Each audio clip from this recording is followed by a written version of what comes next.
ओम शांति। ईश्वर ने सभी को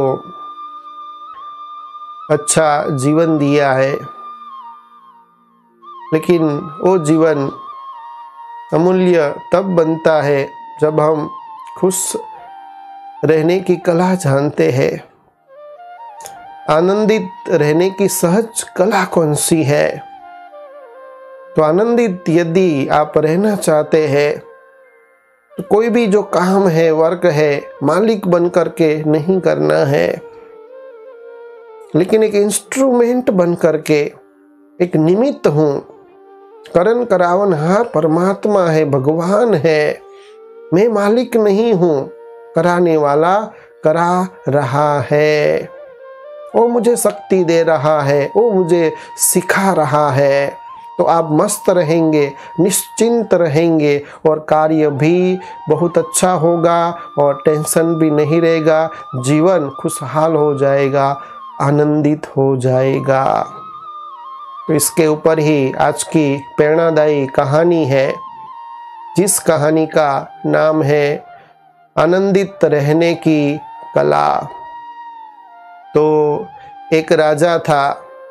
वो राजा अक्सर करके चिंता में रहता था कि मुझे राज्य कारोबार चलाना पड़ता है और मेरी उम्र भी हो गई है। अभी मैं अध्यात्मक क्षेत्र में समर्पित होना चाहता हूँ। तो यही सोच से वो धीरे धीरे टेंशन में आ जाते हैं, परेशान होने लगते हैं। उनको अंदर से खालीपा महसूस होता है कि मैं अध्यात्म नहीं कर सकता हूँ, भक्ति नहीं कर सकता हूँ, सारा दिन राज्य कारोबार चलाने में ही मेरा टाइम चला जाता है। तो इससे वो सोच सोच कर दुखी हो जाते हैं। फिर वो अपने गुरु के पास जाते हैं और सारी बातें उनको बताते हैं कि अभी मुझे अध्यात्म की तरफ जाना है, सारा दिन मैं राज्य कारोबार से थक जाता हूँ और मेरा कोई अभी वारिस नहीं है। मेरा बेटा है, वो भी अभी छोटा है, अभी वो बड़ा होगा तब वो राजा बन सकेगा। तो मैं अभी अध्यात्मक क्षेत्र में समर्पित होना चाहता हूँ। तो ऐसा कोई वारिस मुझे ढूंढकर आप दो, जिससे मेरा राज्य वो चला सके और मैं अध्यात्मक क्षेत्र में समर्पित होकर के सेवा कर सकूं, भक्ति कर सकूं, परमात्मा को याद कर सकूं। तो गुरुजी ये सारी बातें शांति से सुनते हैं और राजा को कहते हैं कि मेरे सिवाय आपको कोई ऐसा पात्र और सक्षम व्यक्ति नज़र में आता है जो आपके राज्य को अच्छी तरह चला सके? आप मुझे ही सौंप दो, ये सारे राज्य की बागडोर मैं अच्छी तरह चलाऊंगा। तो राजा भी सहर्ष खुश हो जाते हैं कि सही कहा आपने, आपके सिवाय अच्छी तरह राज्य कोई चला नहीं सकता है। तो सारी ही राज्य की जो बागडोर है वो गुरु को सौंप देते हैं। फिर गुरुजी उनको कहते हैं कि अब आप क्या करेंगे? तो राजा जी गुरुजी को उत्तर देते हैं कि जो मेरा जो खजाना है उसमें से थोड़े पैसे मैं लेकर के अपना जीवन, शेष जीवन गुजारूंगा। तो गुरुजी उनको कहते हैं कि अभी तो ये सारा ही आपने मुझे दे दिया है, खजाना मुझे दे दिया है, अभी एक पैसा भी मैं आपको नहीं दूंगा। तो अभी आप क्या करेंगे? तो राजा जी कहते हैं कि कोई बात नहीं, मैं कोई छोटी मोटी नौकरी कर लूँगा, उसकी जो तनख्वाह मिलेगी, पैसे मिलेंगे, उससे मेरा जीवन में व्यतीत करूँगा। तो गुरुजी कहते हैं अगर आप नौकरी ही करना चाहते हैं तो मेरे राज्य के अंदर एक बहुत ही अच्छी नौकरी है, तो क्या करना चाहेंगे? तो राजा जी कहते हैं कि हाँ, मैं कोई भी नौकरी है तो मैं कर सकता हूँ, तो आप मुझे नौकरी पर रखो, लेकिन कौन सी नौकरी मुझे करनी पड़ेगी?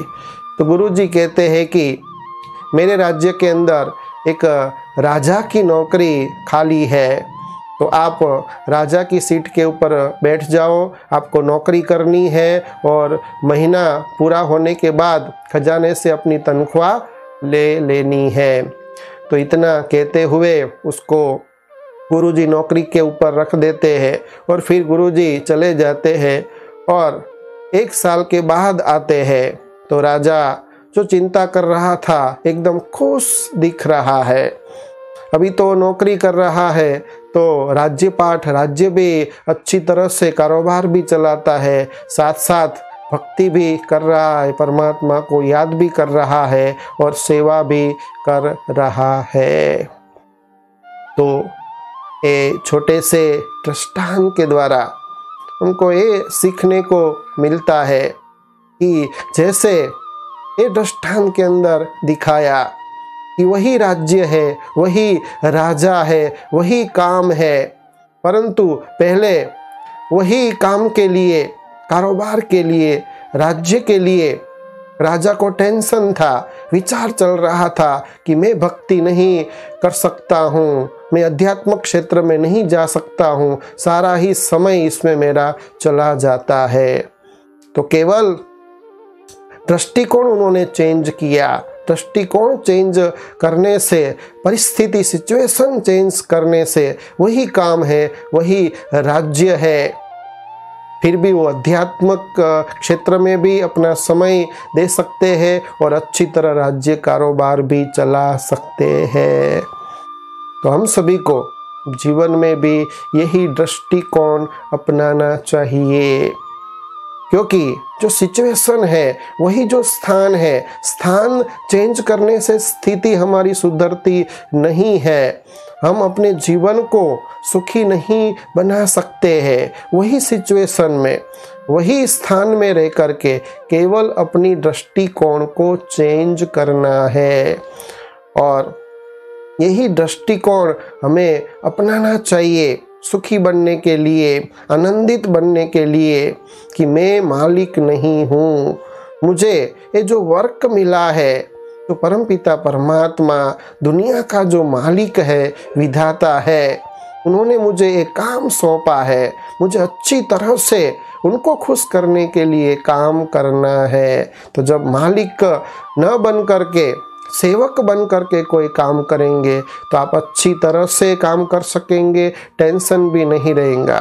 क्योंकि कोई भी जब व्यक्ति मजदूर हो या कर्मचारी हो, वो काम करता है तो उसको कोई टेंशन नहीं रहता है, लेकिन जो मालिक है उसको कितना मुनाफा हुआ, कितना नुकसान हुआ, उसका टेंशन उसको है। लेकिन जो कर्मचारी होते हैं, जो मजदूरी करते हैं, उसको कोई बात का टेंशन नहीं होता है, वो तो अपने काम में मस्त रहता है।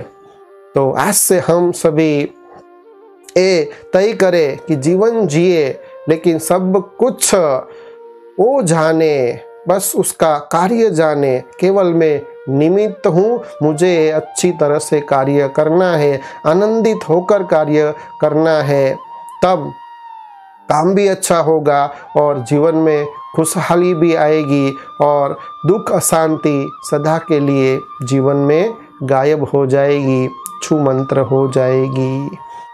अच्छा, ओम शांति।